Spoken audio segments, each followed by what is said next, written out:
The moment began not with a scream, but with a whisper, one that would echo across headlines, social media feeds, and living rooms from coast to coast. It started at the Unity for America Women's Summit in Washington, D.C., an event billed as nonpartisan, meant to highlight leadership and collaboration among women. But beneath the polished surface, tensions simmered like embers waiting for wind. Melania Trump arrived as she always did, poised, elegant, dressed in a crisp white suit that seemed to reflect not just light, but the weight of history itself.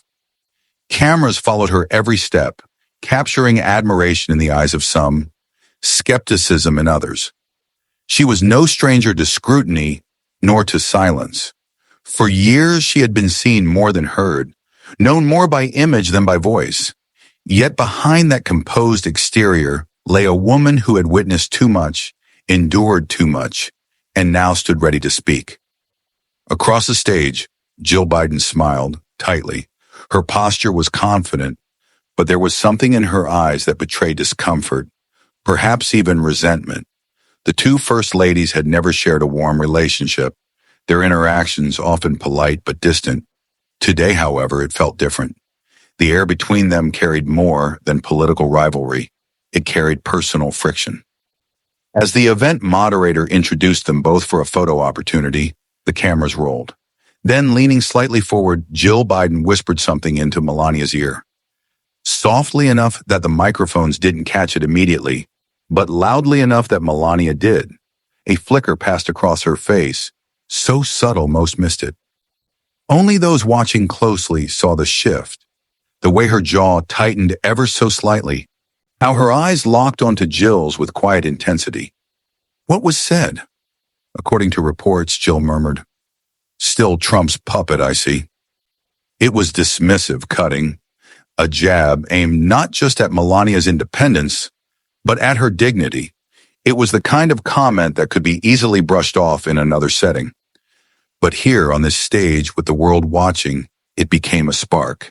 And then, the response came. Melania turned slowly, deliberately, her voice calm yet carrying through the room like a bell tolling in silence. "At least I don't forge my husband's signature to steal from Americans."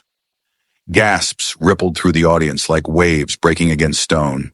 Some clutched their programs tighter. Others leaned forward instinctively, as if trying to absorb every word. Reporters dropped pens mid-note. Moderators froze mid-speech. And Jill Biden, the woman who moments ago had smirked with superiority, now blinked rapidly, visibly stunned. This wasn't just a comeback. It was a reckoning. Melania didn't raise her voice. She didn't gesture dramatically or point fingers. She simply stated a truth she had carried for years, one she had chosen to keep buried until now. Because sometimes the most powerful statements are the ones spoken quietly when the world expects silence. She stepped back from the podium, her presence commanding without needing to demand attention. "I didn't come here for drama," she continued, her tone measured. "I came to represent American women with dignity." A pause. But dignity doesn't mean weakness, and silence doesn't mean ignorance. That line lingered in the air, heavier than the applause that followed. Some in the crowd clapped, unsure whether they were applauding her words or the sheer audacity of speaking them aloud. Others sat frozen, absorbing the implications of what had just been said. Jill tried to recover, her smile faltering slightly before she composed herself again. But the damage was done. The narrative had shifted. The power balance had tilted. Behind the scenes, staff scrambled. Someone whispered urgently into a headset. A producer signaled for a camera cut. Too late. The clip was already being uploaded to social media, where it spread faster than anyone could contain. By the time the moderators moved on to the next segment, the internet had exploded. Hashtags like #Melania Strikes Back and First Lady Showdown trended within minutes. TikTok reenactments popped up with young users mimicking the exchange, while Facebook posts flooded timelines with commentary from both sides of the aisle. But this wasn't about politics anymore. It was about accountability. because what Melania revealed next sent shockwaves far beyond the summit hall. I could have ignored that comment, she admitted later during a rare sit-down interview. But I've stayed quiet for too long. I've seen too much, and I've kept secrets out of respect. But today, I choose truth. And then she pulled out a document. Not just any document, a contract dated 2 years prior, bearing Joe Biden's digital signature via Autopen. It authorized nearly $900,000 to a consulting firm overseas, a firm that had never rendered the services listed in the agreement. She held it up for the cameras, her voice unwavering. This is just one example. There are more. Silence fell over the room again, heavier this time. No longer just gasps, but the sound of realization dawning. Because this wasn't about Melania defending herself. This was about exposing a system built on quiet corruption, a system that had allowed powerful figures to manipulate authority under the guise of leadership. The fallout was immediate. Within hours, news outlets picked up the story. Investigations were announced. Congressional leaders called for emergency briefings, and families across the country began coming forward. Veterans whose pensions had been delayed, nurses who had lost patients due to funding cuts, children who had grown up without parents because healthcare promises were broken. One mother in Ohio posted online, "I used to ignore Melania. Not anymore. She stood up for herself and for us." A truck driver in Texas commented, "She said what we've been feeling for years." And then there was Elena, the nurse who had spent years working in a VA hospital, watching patients suffer because funds were missing. She watched Melania's speech on her phone between shifts, tears streaming down her face. Later that night, she pinned a note on the break room wall that read, "Thank you, Melania. I can finally cry for him now. I'm not alone anymore." Melania hadn't planned this. She hadn't come to the summit expecting to ignite a national movement. But once the truth was spoken, it couldn't be taken back. And the truth, as she pointed out, has its own momentum. "I didn't seek revenge," she told journalist Maria Vasquez in a follow-up interview. "I wanted dignity. But when someone mocks your strength, when they twist the narrative to hide their own failures, you have to speak." Maria asked if she had leaked the documents herself. "No," Melania replied. "Truth finds its own path." And find it did. An anonymous account on X, formerly Twitter, posted a second document that same day showing another Autopen authorized contract linked to Jill Biden's cousin, this one worth over $780,000. Within minutes, it had gone viral. Backstage, Jill's team attempted damage control. Statements were drafted, press conferences scheduled, but the tide had already turned. Inside the White House, Melania received a call from President Trump. He skipped pleasantries, his voice thick with emotion. "I watched every second. You didn't just defend yourself. You defended truth. You made me proud."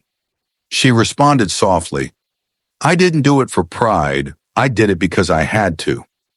Later that evening, a former White House staffer named Natalie Brooks broke her silence on live television. Shaking hands, tear-streaked cheeks, she held up a USB drive containing emails, memos, and internal directives. "I served under both administrations," she said. "I loved Dr. Biden once, but what I saw during the last year broke me." She looked directly into the camera.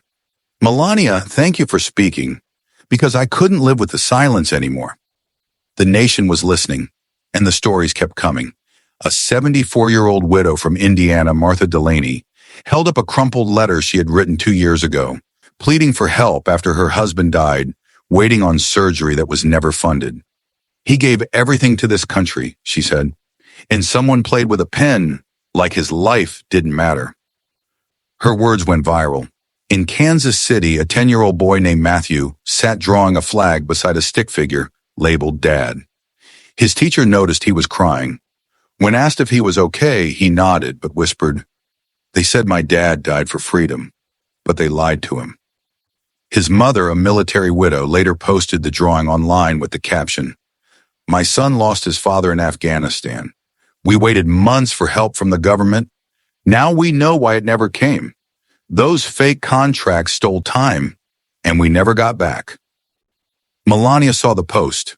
She instructed a staffer to get her the school's contact information. I want to write to him personally, she said. Meanwhile, Jill Biden remained in her hotel suite, watching the coverage in silence. The woman who had once wielded influence with confidence now sat motionless, staring at the muted TV screens flashing headlines like Ethics Crisis and Autopen Scandal Deepens. Her lawyer scrolled through pages of time-stamped documents. These signatures match Joe's Autopen, he said grimly. Jill's eyes welled. I was only protecting him, she muttered. But protection, she realized, had become complicity. Later that week, she issued a public statement. Not a defense, not a rebuttal, a plea. I let anger speak instead of humility, she said, standing behind a wooden podium with visibly shaking hands. I mocked someone who didn't deserve it. I stood by as things were done, behind closed doors that should never have happened.